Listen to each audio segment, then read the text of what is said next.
धौली टोलगेट्रे आज मध्याह्न बड़ धरण गंडगोल होइछि। स्थानीय नखाउर ग्रामर बसंत स्वाईं समेत अन्य 6 जण युवक कर्मचारी को माड़ मारी लहुलुहाण करछथि। एथिसहित टोलगेट भंगारुजा करने सहित विभिन्न सामग्री भांगी देथिबा अभियोग होइछि।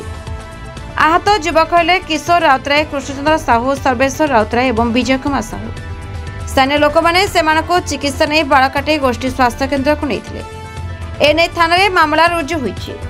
साधारण निर्वाचन पर एक निर्दिष्ट राजनीतिक गोष्ठीर समर्थक माने उत्क्षिप्त गंडगोल करथिबा नै सूचना मिलिछि।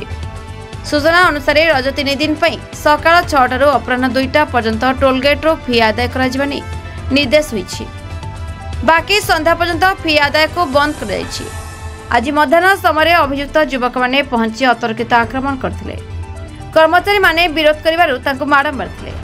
नखाउर ग्रामर बसंत स्वाईं सहित अन्य 6 जण टोलगेट्रे गंडगोल करथिबा नै अभियोग होइछि।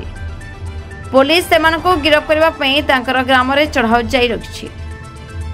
खोर्धा जिला बालियंदारु मिथुन कुमार साहू रिपोर्ट, संपर्क टीवी ओडिशा।